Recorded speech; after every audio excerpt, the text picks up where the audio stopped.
చూస్తున్నాం లోక్ భవన్ కి ఇప్పుడే విజయ్ చేరుకుంటున్నారు. చేరుకున్న తర్వాత గవర్నర్ తో కలిసి మాట్లాడి కంప్లీట్ అది అయిపోయిన తర్వాతనే మనకి డేట్ పై గానీ మిగతా ఇన్ఫర్మేషన్ కంప్లీట్ గా తెలిసే అవకాశాలు ఉన్నాయి. మనం ఆ విజువల్స్ చూస్తున్నాం. ఇప్పటికే చేరుకుంటున్నారు. భారీ బందోబస్తు కూడా అక్కడ మనకి కనిపిస్తోంది.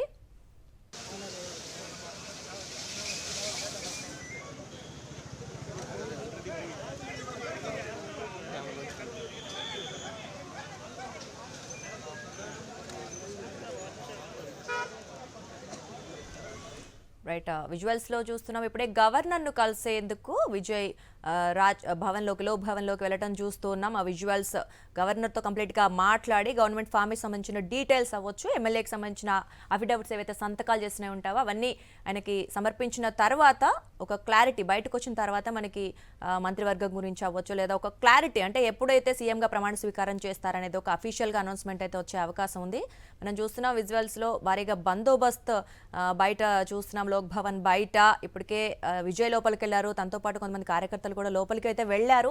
బట్ ఏంటి మన మంత్రివర్గం గురించి కానీ ప్రస్తుతానికైతే ఏ డీటెయిల్స్ అయితే ఇప్పుడు ఇంకా వెల్లడించలేదు. కాబట్టి బయటికి వన్స్ ఆ మీటింగ్ అయిపోయిన తర్వాత బయటికి వస్తే ఎవరికి మంత్రి పదవులు వచ్చే అవకాశం ఉందని కూడా కాస్త ఇన్ఫర్మేషన్ వచ్చే అవకాశం అయితే ఉండొచ్చు. బట్ ఎనీవేస్ ఇప్పుడైతే మనకి గవర్నర్ని కలిసిన తర్వాత అలాగే కాంగ్రెస్తో కూడా మద్దతు సంబంధించిన లెటర్ని కూడా ఆయనకి చూపించడం జరుగుతుంది. కాబట్టి మరి ఎవరెవరికి ఏమేమి ఇస్తారనేది చూడాలి. అలాగే ఆ డేట్ మాత్రం మనకి ఎల్లుండి అంటున్నారు. సో కన్ఫర్మేషన్ అయితే వన్స్ ఆ మీటింగ్ అయిపోయిన తర్వాత మనకి వచ్చే అవకాశం ఉంది. సో ఆ విజువల్స్ మనం చూస్తున్నాం. ఇప్పుడే స్టార్ట్ అవ్వబోతోంది మీటింగ్. గవర్నర్ని కలవబోతున్నారు టీవీకే అధినేత విజయ్. దీనికి సంబంధించి ఆ విజువల్స్ చూస్తున్నాం. పోలీసులు కూడా భారీ బందోబస్తు కూడా మనకి కనిపిస్తోంది. చూడాలి ఆయన అఫిడవిట్ సమర్పించడం అవ్వచ్చు. అలాగే కాంగ్రెస్తో వాళ్ళ పొత్తు గురించి ఒక క్లారిటీ ఆయనకి అఫీషియల్గా ఇవ్వనున్నారు.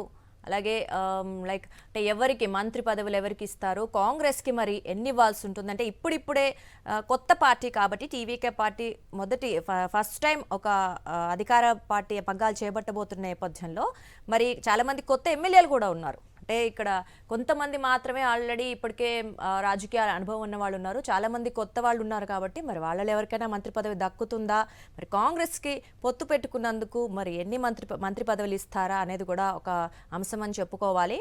బట్ ఎనీవేస్ ఇప్పటికే మనం చూస్తున్నాం కాంగ్రెస్ కూడా ఒక కండిషన్ పెట్టింది. ఏంటి అంటే మేము మద్దతు ఎలాగూ ఇస్తాము, ఎందుకంటే ఒక లౌకికవాద రాజకీయాల కోసం ప్రగతిశీల రాజకీయాల కోసం మేము తమిళనాడు ఓటర్లను గౌరవిస్తూ కూడా వాళ్ళకి మద్దతు ఇస్తున్నామని వాళ్ళు చెప్పడం చూసాము. కాకపోతే ఒక కండిషన్ పెట్టిందని కూడా మనం విన్నాం. ఏంటి అంటే ఇంకా ఇప్పుడు వీళ్ళు ఆల్రెడీ లోక్సభ రాజ్యసభలో పొత్తు పెట్టుకుంటున్నారు, ఇక కలిసే పనిచేస్తామని చెప్పడంతో పాటు సో మిగతా వేరే పార్టీతో పెట్టుకోకూడదు అండ్ అఫ్ కోర్స్ ఏవైతే సిపిఎం సిపిఐ ఉన్నాయో అలాంటి పార్టీస్తో పెట్టుకోకూడదు అంటూ కూడా వాళ్ళు కండిషన్ పెట్టినట్టు వీళ్ళు యాక్సెప్ట్ చేసినట్టు కూడా మనం చూసాము. సో విజువల్స్ అయితే మనం చూసినాం. ఇప్పుడే లోపలికి వెళ్తున్నారు.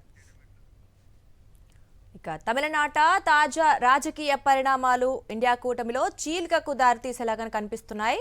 ఎందుకంటే విజయ్ నేతృత్వంలోని టీవీకే ప్రభుత్వానికి కాంగ్రెస్ మద్దతు ఇవ్వడంపై డీఎంకే మండిపడుతోంది. సో కూటమి నుంచి విడిపోయి విజయ్తో వెళ్లడంపై ఆ పార్టీ నేతలు తీవ్ర స్థాయిలో అసంతృప్తి వ్యక్తం చేస్తూ ఉన్నారు. కాంగ్రెస్ ను ద్రోహిగా అభివర్ణిస్తూ ఉన్నారు.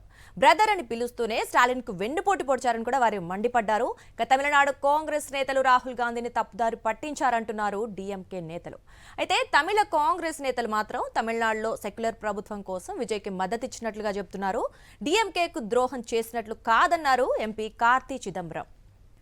తమిళనాట తాజా రాజకీయ పరిణామాలు ఇండియా కూటమిలో చీలికకు దారితీసేలా కనిపిస్తున్నాయి. ఈ విషయంపై మరిన్ని అప్డేట్స్ మా కరెస్పాండెంట్ వెంకటేష్ అందిస్తారు. వెంకటేష్ చెప్పండి. సో కాంగ్రెస్ టీవీకేకి మద్దతు ఇవ్వడంతో ఆ పార్టీలోనే చీలికలు ఉన్నట్లుగా మనకు కనిపిస్తుంది, కొంతమంది వ్యతిరేకిస్తున్నారు. ఏంటి మరి అప్డేట్స్? ఇండియా కూటమికి బీటలు వారుతున్నాయి. ఇండియా కూటమిలో ప్రధానంగా ఉన్నటువంటి డిఎంకేతో కాంగ్రెస్ పార్టీ రామ్ చెప్పినట్టుగా మనకు స్పష్టంగా కనపడుతుంది. సో డిఎంకేతో కాదని టీవీకేతో కలిసి ఈరోజు ప్రభుత్వ ఏర్పాటుకు కాంగ్రెస్ పార్టీ సై అన్నది. ఈరోజు కాంగ్రెస్ పార్టీకి సంబంధించిన 5 మంది ఎమ్మెల్యేలు టీవీకే అధినేత విజయ్ను కలిశారు. ఆయనకు పుష్పగుచ్చం ఇచ్చారు. ఆయనతో కలిసి ఇప్పుడు రాజ్భవన్ కూడా వెళ్తున్నట్టుగా తెలిసింది. సో మొత్తానికి గవర్నర్కు కాంగ్రెస్ పార్టీ ఎమ్మెల్యేలు మద్దతు లేక కూడా అందించబోతున్నటువంటి పరిస్థితి. సో మొత్తానికి టీవీకేతో కలిసి ప్రభుత్వ ఏర్పాటులో ఉండాలని కాంగ్రెస్ పార్టీ నిర్ణయం తీసుకుంది. ఆ మేరకు నిన్ననే మనం చూసాం కాంగ్రెస్ పార్టీ ప్రధాన కార్యదర్శి కేసీ వేణుగోపాల్ తాము మద్దతిచ్చేటువంటి నిర్ణయాన్ని తమిళనాడు కాంగ్రెస్ ప్రదేశ్ కాంగ్రెస్ కమిటీకి అప్పగించాము. అక్కడ ఉన్నటువంటి ప్రజా తీర్పుకు అనుగుణంగా నిర్ణయం తీసుకోవాలని, పరోక్షంగా విజయ్కు మద్దతు ఇవ్వాలని కాంగ్రెస్ హైకమాండ్ డిసైడ్ చేసినటువంటి పరిస్థితి మనం చూసాం. సో మొత్తానికి నిన్న కాంగ్రెస్ పార్టీ ఇచ్చినటువంటి డైరెక్షన్స్ మేరకు ఈరోజు కాంగ్రెస్ పార్టీకి సంబంధించిన 5 మంది ఎమ్మెల్యేలు టీవీకే అధినేత విజయ్ను కలుసుకున్నారు, ఆయనకు మద్దతు ప్రకటించారు. సో మొత్తానికి ఈ మద్దతుకు సంబంధించినటువంటి అన్ని లేఖలను తీసుకొని ఈరోజు టీవీకే అధినేత విజయ్ లోక్ భవన్కు వెళ్ళారు. అక్కడ గవర్నర్ను కలుసుకుంటున్నారు. సో రేపు లేదంటే ఎల్లుండి ప్రమాణ స్వీకారం చేసేటువంటి అవకాశం ఉందని తెలుస్తుంది. సో అయితే కాంగ్రెస్ పార్టీ ఇచ్చినటువంటి 5 మంది ఎమ్మెల్యేల బలం ప్రభుత్వ ఏర్పాటుకు సరిపోదు. ఎందుకంటే ప్రస్తుతం టీవీకే వద్ద 107 ఎమ్మెల్యేల బలం మాత్రమే ఉంది. సో ఇంకా 12 మంది ఎమ్మెల్యేల మద్దతు అవసరం ఉంది. సో కాంగ్రెస్ పార్టీ వద్ద 5 ఉన్నారు.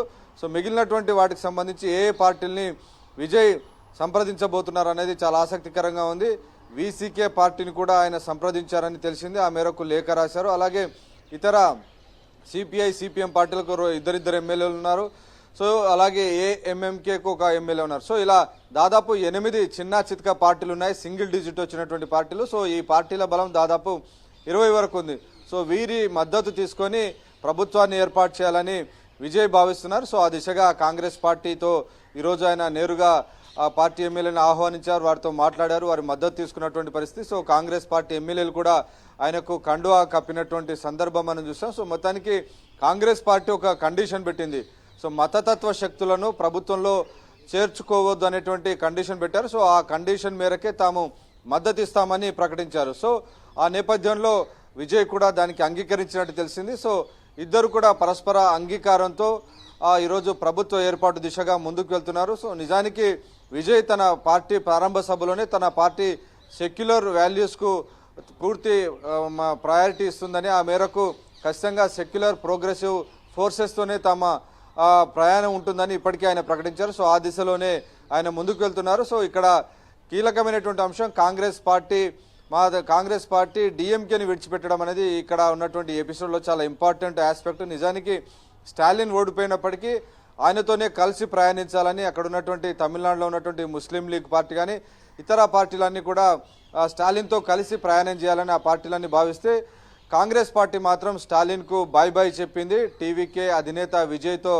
జట్టు కట్టడానికి సిద్ధమైనటువంటి పరిస్థితి. సో ఈ రకంగా ఇండియా కూటమిలో ఉన్నటువంటి ప్రధాన భాగస్వామి అయినటువంటి స్టాలిన్తో ఈరోజు కాంగ్రెస్ పార్టీ విడిపోయినట్లయింది. అయితే నిజానికి ఇది రాష్ట్ర స్థాయిలోనే ఉందా, ఈ చీలిక జాతీయ స్థాయిలో కూడా ఇదే తరహాలో కాంగ్రెస్ పార్టీ డిఎంకేతో తెగదెంపులు చేసుకుంటున్నా అన్నది మనం వేచి చూడాల్సి ఉంది. రైట్. అయితే వెంకటేష్, ఒకటి ఇక్కడ కొంతమంది చీలిపోయినట్లుగా అలాగే వ్యతిరేకిస్తున్నట్లుగా వింటున్నాం. అంటే గెలిచిన ఎమ్మెల్యేలందరూ కూడా ఇప్పుడు ఏదైతే పొత్తు పెట్టుకుంటున్నారో దీనికి యాక్సెప్టబుల్గా ఉన్నారా, లేదా వాళ్ళ సైడ్ నుంచి కూడా వ్యతిరేకత వినిపిస్తోందా?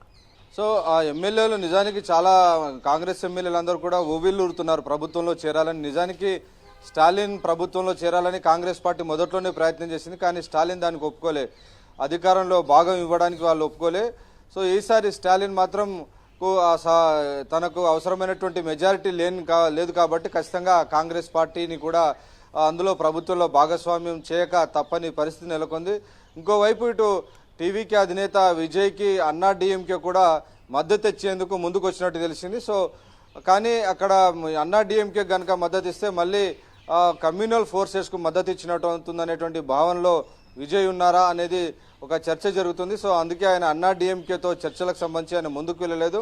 కాంగ్రెస్ పార్టీతోనే చర్చలు జరపడం, అలాగే ఆ ఎమ్మెల్యేలను కలుసుకోవడం, వాళ్ళతో మాట్లాడడం, వారితో కలిసి ఆయన లోక్ భవన్ కూడా వెళ్ళినట్టు తెలుస్తుంది. సో మొత్తానికి కాంగ్రెస్ పార్టీతో కలిసి ఆయన ప్రయాణం చేయాలని నిర్ణయించుకున్నట్టు తెలిసింది. సో ఆ దిశగానే ఈరోజు ఆయన తమిళనాడులో ఒక సెక్యులర్ గవర్నమెంట్ ఏర్పాటు చేసే దిశగా ముందుకు వెళ్తున్నారు.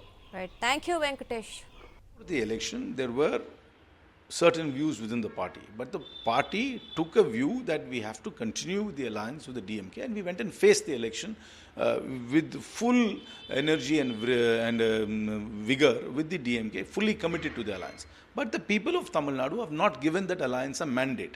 They have given a mandate in which they want the TVK to head the government, but obviously they have not given the TVK an absolute mandate to rule by themselves. So the verdict of the people of Tamil Nadu is very clear. They want want the TVK to head the government, but they also want the TVK to bring aboard other parties which are also secular to form a government. And we are only respecting that. So this is quite normal. I mean, what happens prior to elections, what happens post to elections is very, very normal in parliamentary democracy. So we met Mr. Vijay and we gave him the letter of support. Mr. Vijay spoke to Mr. Mallikarjuna Kharge and Mr. Rahul Gandhi on the phone and thanked them and invited them for a swearing in tomorrow. It's a conditional or unconditional support, sir? We are supporting the mandate given to Mr. Vijay by the people of Tamil Nadu.